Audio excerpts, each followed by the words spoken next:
حضرت والا کے بیان سے آپ حضرات مستفیض و مستفید ہوں گے، جن سے میری مراد علم و فضل کے دائرے کے مرکز، اکابر کی آنکھوں کی ٹھنڈک، زمانے کی برکت، عظیم المرتبت صوفی وقت، نمونہ اسلاف جناب حضرت مولانا خیر الدین صاحب قاسمی دامت برکاتہم العالیہ، رئیس الجامعہ اشاعت العلوم حضرتپور خلیفہ المجاز جناب حضرت مولانا پیر منیر احمد صاحب کارینہ ممبئی، آپ حضرات کے بیچ جلوگر ہیں، آپ حضرات سے گزارش درخواست و اپیل ہے جم کر بیٹھیں اور حضرت والا کے گوہر نایاب خطاب سے مستفیض و مستنیر ہوں۔ حضرت والا جب تک بولیں گے آپ حضرات جم کر بیٹھیں گے، سنیں گے انشاءاللہ اور عمل کی نیت سے سنیں گے۔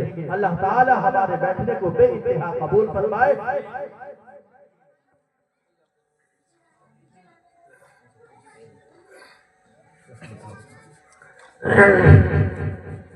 الحمد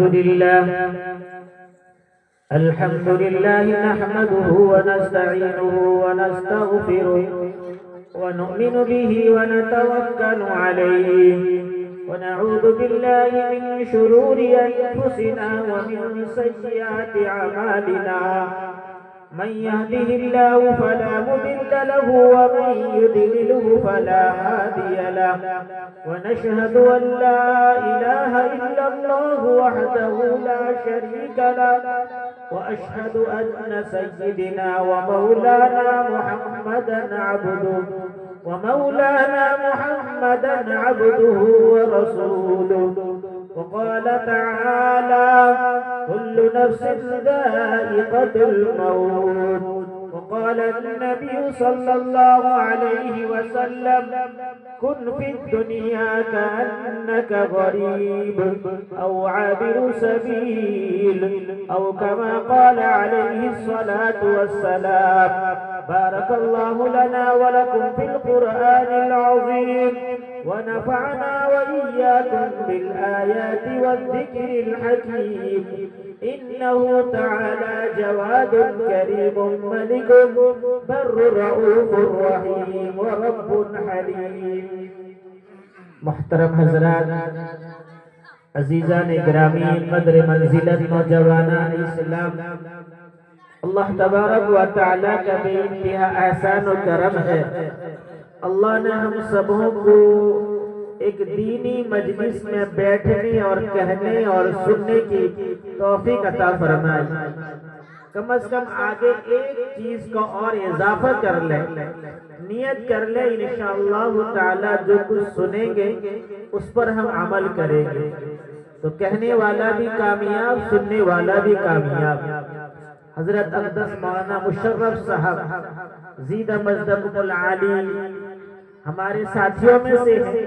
ان کی والدہ کے انتقال کے بعد یہ پروگرام کا انعقاد کیا گیا ہے، ان کے ایصال ثواب کے لیے، ان کی مغفرت کے لیے۔ اللہ تبارک و تعالی ان کی مغفرت فرمائے، اللہ تبارک و تعالی مولانا کو بھی عالم دین بنائے۔ میں نے ابھی آپ حضرات کے سامنے کلام پاک کی ایک آیت تلاوت کیا ہوں جس میں اللہ تبارک و تعالی ارشاد فرماتے ہیں ہر نفس کو موت کا مزہ چکھنا ہے۔ جو دنیا کے اندر آیا، جو دنیا کے اندر ماں کے پیٹ سے پیدا ہوا، جس نے دنیا کے یہ چاند اور سورج کو دیکھا، جس نے دنیا کے اندر سانس لی، اسے ایک دن قبر کے پیٹ میں جانا ہوگا۔ ہمارے بڑے فرماتے ہیں دو پیٹ کال کوٹھری ہے، ایک ماں کی پیٹ ہے جس کے اندر کوئی پارک، جس کے اندر کوئی فیلڈ، جس کے اندر کوئی کھانے کی جگہ کچھ نہیں ہے، ایک کالا کوٹھرا والا جگہ ہے۔ اسی طرح قبر بھی ایک کال کوٹری والی جگہ ہے۔ قبر کے اندر نہ کوئی پارک، قبر کے اندر نہ کوئی ہوٹل، قبر کے اندر نہ کوئی ہیلپ کرنے والا، قبر کے اندر کوئی مدد کرنے والا، قبر کے اندر کوئی ساتھ دینے والا، جس طرح قبر کے اندر کوئی نہیں ہے میرے محترم بزرگوں دوستو، اسی طرح ماں کے پیٹ کے اندر بھی کوئی ساتھ دینے والا، کوئی خیر خیریت کرنے والا، کوئی تیمہ داری کرنے والا ماں کے پیٹ کے اندر بھی کوئی نہیں ہے۔ ایک موت ہے کہ جو ماں کے پیٹ سے دنیا میں آیا اس کو ایک دن قبر کے پیٹ میں جانا ہے، اس کو ایک دن قبر کے پیٹ میں جانا ہے، اسے ایک دن موت واقع ہونی ہے، اسے ایک دن مرنا ہے، جس کو اللہ تبارک و تعالیٰ نے کلام پاک میں ارشاد فرمایا کل نفس ذائقۃ الموت، اللہ فرماتے ہیں کہ ہر نفس کو موت کا مزہ چکھنا ہے۔ میرے محترم بزرگوں دوستو، اللہ یہ کہتے، میں 10 منٹ صرف بولوں گا، ذرا غور سے سنیں، اللہ یہ کہتے کہ ہر آدمی کو مرنا ہے، یہ تو سمجھ میں آتا ہے، لیکن اللہ یہ کہتے ہیں ہر آدمی کو موت کا مزہ چکھنا ہے۔ آخر مزہ کیا ہے؟ مزہ تو کسی کے کھانے میں مزہ آتا ہے، کوئی رسگلہ کھائے اس کو پوچھو بھائی کیسا ہے، اچھا لگے گا تو کہے گا اچھا ہے، برا لگے گا تو بولے گا کھٹا ہو گیا ہے۔ آپ نے سالن بنایا، سالن کھانے والے کو پوچھا جاتا ہے کہ بھائی یہ سالن کا مزہ کیسا ہے، یہ سالن کا ٹیسٹ کیسا ہے۔ آپ نے بریانی پکایا تو بریانی کا ٹیسٹ پوچھا جاتا ہے، بریانی کے مزے کو پوچھا جاتا ہے کہ بھائی ہم نے بریانی بنایا، تم نے کھایا، اس کا مزہ کیسا تھا، اس کا ٹیسٹ کیسا تھا۔ کھانے کے مزے ہوتے ہیں، مٹھائی کے ٹیسٹ ہوتے ہیں، لیکن موت کا مزہ کیا ہے؟ کیا موت کوئی کھانے والی چیز ہے؟ کیا موت کوئی گرنے والی چیز ہے؟ کیا موت کوئی سالن ہے؟ کیا موت کوئی ترکاری ہے؟ کیا موت کوئی بریانی ہے؟ موت کوئی چاول ہے؟ آخر اللہ نے یہ کیوں فرمایا کہ کل نفس ذائقۃ الموت، ہر نفس کو موت کا مزہ چکھنا ہے۔ یہ مزہ کیا ہے؟ حقیقت میں موت کا بھی ایک مزہ ہے، موت کی بھی ایک مزہ ہے۔ وہ مزہ کیا ہے؟ اللہ کے نبی نے فرمایا، اللہ کے نبی نے فرمایا جب ملک الموت کسی کا روح نکالنے کے لیے آتے ہیں، روح قبض کرنے کے لیے آتے ہیں، اگر وہ آدمی نیک ہوتا ہے، وہ آدمی متقی ہوتا ہے، وہ آدمی پرہیزگار ہوتا ہے، وہ آدمی دیندار ہوتا ہے، تو اللہ کے نبی نے فرمایا حدیث پاک میں ہے کہ ملک الموت روح نکالنے والے فرشتے نیک آدمی کا اس انداز سے، اس طرح سے روح نکالتے ہیں جیسے ہماری ماں اور بہنیں کبھی آٹا گوندتی ہیں، آٹا چٹکتی ہیں، آٹے کو گوندتی ہیں، اگر آٹے میں ایک بال نظر آ جائے ہماری ماں اور بہنیں اس بال کو آہستہ سے نکالتے ہیں، سکون سے نکالتے ہیں، 2 ہاتھ کو جوڑ کر، 2 انگلیوں کو جوڑ کر اس بال کو پکڑ کر آٹے سے ایسا نکالتے ہیں کہ آٹے کا نقصان بھی نہ ہو، بال ٹوٹ کے بھی آٹے میں نہ رہ جائے، اطمینان کے ساتھ اس بال کو نکال لیتے ہیں۔ اللہ کے نبی نے فرمایا اگر کوئی نیک انسان کا، کوئی نیک آدمی کا روح نکالا جاتا ہے جس طرح آٹے سے بال کو نکالا جاتا ہے، اسی طرح نیک آدمی کے جسم سے، نیک آدمی کے بدن سے روح کو نکالا جاتا ہے۔ اللہ کے نبی نے فرمایا اگر وہ برا آدمی ہوتا ہے، اگر وہ بے نمازی ہوتا ہے، جس کا تعلق مسجد سے نہ ہو، جس کا تعلق کلام پاک سے نہ ہو، جس کا تعلق شریعت سے نہ ہو، جس کا تعلق سنت سے نہ ہو، جس کا تعلق اسلام سے نہ ہو، اللہ کے نبی نے فرمایا اگر کوئی برا آدمی ہوتا ہے جب اس کے روح کو نکالا جاتا ہے، کس طرح روح نکالا جاتا ہے معلوم ہے؟ جیسے آج کے زمانے میں یہ ریشم کا کپڑا بڑا مہنگا کپڑا ہوتا ہے، بڑا اچھا کپڑا ہوتا ہے، ایک ریشم کے کپڑے کو لیا جائے اور ایک کانٹا دار درخت ہو، اس درخت میں ریشم کے کپڑے کو ڈال دیا جائے، پھر اس کو کھینچا جائے، ہوگا یہ کہ ریشم کے کپڑے اس درخت میں، اس کانٹے والے درخت میں گرنے کے بعد، پڑنے کے بعد بہت سارے کپڑوں کے اندر، وہ اس کپڑے کے اندر کانٹے پھوٹ جائیں گے، کانٹے اس طرف سے اس طرف ہو جائیں گے۔ اگر آپ اس کپڑے کو نکالنا چاہیں، اس کپڑے کو کھینچیں تو آدھا کپڑا آپ کے ہاتھ میں ہوگا، آدھا کپڑا اس کانٹے والے درخت میں ہوگا، کیونکہ کانٹا نے کچھ کپڑے کو کھینچ لیا، پکڑ لیا۔ اسی طرح اللہ کے نبی نے فرمایا اگر کوئی گنہگار کے روح کو نکالا جاتا ہے، اس کے روح کو نکالا نکالا جاتا ہے تو جو ملک الموت آتے ہیں پہلے اس کے روح کو پیر کی طرف سے کھینچتے ہیں اور پیر کی طرف سے کھینچنے کے بعد آنکھوں کے پاس چھوڑ دیتے ہیں. وہ تکلیف کتابوں کے اندر لکھا ہے جب آدمی کا آخری وقت ہوتا ہے, جان کنی کا عالم ہوتا ہے, اس کا لمحہ آخری والا ہوتا ہے, جب وہ پیاس کی شدت میں ہوتا ہے, لوگ اس کے زبان میں چمچ سے پانی دیتے ہیں, اتنا پیاسا ہوتا ہے, اگر اس کے چہرے کو کسی سمندر میں ڈال دیا جائے پورے سمندر کے پانی کو پی لے گا لیکن اس کا پیاس نہیں بجھے گا, اتنی تکلیف ہوتی ہے. پھر وہ ملک الموت اس کے روح کو اور ڈالے گا, قبر کے پاس چھوڑ دے گا. وہ تکلیف کتابوں کے اندر لکھا ہے, میں نے پڑھا ہوں. ارے میرے محترم بزرگوں دوستو, یہ دنیا آنی جانی ہے, یہاں تو ماں کے پیٹ سے ہم خالی ہاتھ آئے تھے اور قبر میں خالی ہاتھ جائیں گے. کسی اللہ والے نے فرمایا ایک یہ جہاں ہے ایک وہ جہاں ہے, دو جہاں کے اندر ایک سانس کا فاصلہ ہے, جب سانس چلے تو یہ جہاں, سانس رکے تو وہ جہاں, بس فرق اتنا ہے. جانا تو سب کو ہے, جو بھی دنیا کے اندر آیا خالی پیٹ آیا تھا, خالی ہاتھ آیا تھا, خالی ہاتھ جائے گا. نہ تمہارے لیے تمہارے بچے تمہارا ساتھ دیں گے, تمہاری بیوی تمہارا ساتھ دے گی, نہ تمہارے ماں باپ تمہارے ساتھ دیں گے, کوئی ساتھ نہیں دے گا.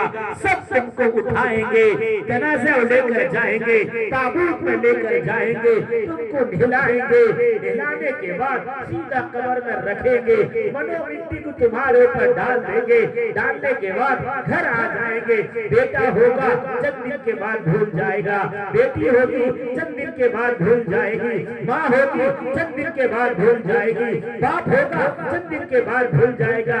یہ دھوکے میں مت رہیے کہ تمہارے جانے سے تمہارے بیٹے کا زندگی برباد ہو جائے گا, تمہارے جانے سے تمہاری بیٹی کا زندگی برباد ہو جائے گا. کسی کا زندگی برباد نہیں ہوگا. تم گئے چلے گئے, کسی کو کوئی فکر نہیں ہے.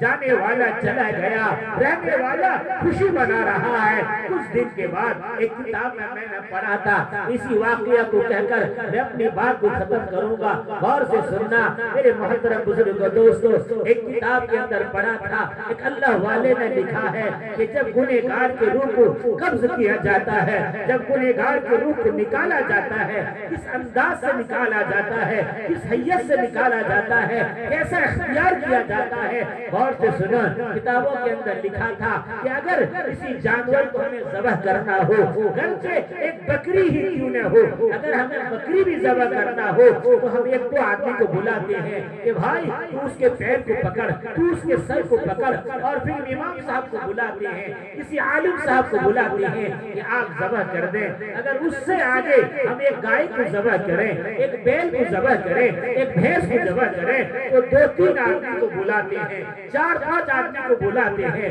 اور آدمی آتے ہیں. ایک آدمی اس کے لانگوں کو اندر سے ڈال کر لانگوں کو پکڑتا ہے, ایک آدمی اس کے بدن میں چڑھ بیٹھ کے پکڑتا ہے, ایک آدمی پیر کو پکڑتا ہے, اس کے پیر کو باندھتے ہیں. پھر فرمایا کہ ایک آدمی گردن کو پکڑتا ہے, ایک آدمی سینگ کو پکڑتا ہے, پھر امام صاحب ذبح کرتے ہیں. کتابوں میں لکھا تھا میرے محترم بزرگوں دوستو, جب گنہگار کے روح کو قبض کیا جاتا ہے, ایک فرشتے روح کو قبض نہیں کرتے ہیں, کئی فرشتے آتے ہیں. جیسا ایک جانور کو بغیر ہم لوگ پکڑے ذبح کر نہیں سکتے, کیوں؟ اس کو تکلیف ہوگی. اور ملک الموت جب گنہگار کے روح کو نکالتے ہیں اتنا تکلیف ہوتا ہے, اتنی تکلیف ہوتی ہے. کتابوں کے اندر لکھا تھا کہ کئی فرشتے آتے ہیں اور اس آدمی کو, اس گنہگار کو دبوڑ کر پکڑتے ہیں. اتنی تکلیف ہے, اگر فرشتے نہیں پکڑتے اور اس کے روح کو نکالنا شروع کر دیتے تو اتنے زور پھلانگ مارتا, اتنے زور تڑپتا, اتنا زور کودتا کہ وہ چھت کو بھی توڑ سکتا تھا. لیکن فرشتے جس طرح ہم جانور کو دبوڑ کر پکڑتے ہیں, ہم جانور کو پچھاڑ کر پکڑتے ہیں, اسی طرح گنہگار کے روح کو نکالنے کے لیے فرشتے آتے ہیں, اسے دبوڑ کر پکڑتے ہیں. پھر وہ فرشتے جو بد روح کو نکالنے کے لیے معمور ہیں وہ روح کو نکالتے ہیں. کتابوں کے کے اندر لکھا ہے حضرت عیسیٰ علیہ السلام کو اللہ تبارک و تعالیٰ نے یہ پاور دیے تھے، اللہ تبارک و تعالیٰ نے یہ طاقت دی تھی کہ جس کو چاہتے زندہ کر دیتے، کسی قبر کے پاس جاتے اور کہتے قم بإذن اللہ، اللہ کے حکم سے زندہ ہو جا، وہ زندہ ہو جاتا۔ ایک بار اپنی ماں کے قبر کے پاس گئے اور ماں سے کہا کہ ماں میں اللہ کا نبی ہوں، اللہ نے مجھے اختیار دیا ہے، اللہ نے مجھے طاقت دی ہے، اللہ نے مجھے پاور دی ہے کہ میں جس کو چاہوں گا زندہ کر دوں گا۔ ماں میں تجھے چاہتا ہوں زندہ کرنے کے لیے، اگر میں قم بإذن اللہ کہوں تو تو زندہ ہو کے کھڑی ہو جائے گی۔ ماں میں تیرا لخت جگر ہوں، ماں میں تیرا نور نظر ہوں، ماں میں تیرا لاڈلا ہوں، میں چاہتا ہوں میری نظر کے سامنے میری ماں رہے، میں ان کی خدمت کروں، میں چاہتا ہوں میرے سامنے میری ماں رہے، میں اس کو کھلاؤں، میں اس کو پلاؤں۔ ماں تیرے قبر کے پاس آیا ہوں، میں چاہتا ہوں تجھے دوبارہ زندہ کر لوں اور زندہ کرنے کے بعد تیری خدمت ادا کروں، تیری خدمت کو میں انجام دوں۔ ماں قبر سے کہتی ہے بیٹا تیرا بات بالکل صحیح ہے، لیکن سن مجھے کبھی نہ کبھی پھر موت واقع ہوگی، کبھی نہ کبھی مجھے پھر موت آئے گی اور تجھے بھی موت آئے گی۔ بیٹا سن سن، جس دن میں مری تھی اور جو تکلیف مجھے ہوا تھا وہ تکلیف کا درد مجھے آج تک محسوس ہے، میں اسی تکلیف کی وجہ سے دنیا میں دوبارہ زندہ ہونے کا ارادہ نہیں کرتی ہوں۔ میرے محترم بزرگوں دوستو، حضرت اقدس مولانا مشرف صاحب کی والدہ اس دنیا سے چلی گئی، ان کے والد بھی اس دنیا سے چلے گئے، میری والدہ بھی اس دنیا سے چلی گئی۔ ایک وقت آئے گا میں بھی جاؤں گا، جتنے لوگ یہاں بیٹھے ہو سب جائیں گے، آخر لے کر کیا جائیں گے؟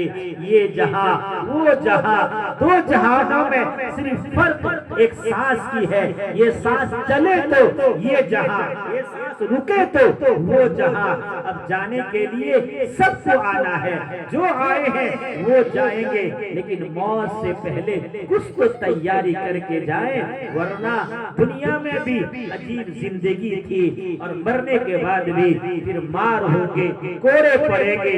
اللہ تبارک و تعالی مجھے اور آپ لوگوں کو دونوں کو کہنے سننے سے زیادہ عمل کی توفیق عطا فرمائے۔ اللہ تبارک و تعالی حضرت مولانا کی والدہ کی مغفرت فرمائے۔ اللہ تبارک و تعالی ہم سبوں کے مرحومین کی مغفرت فرمائے۔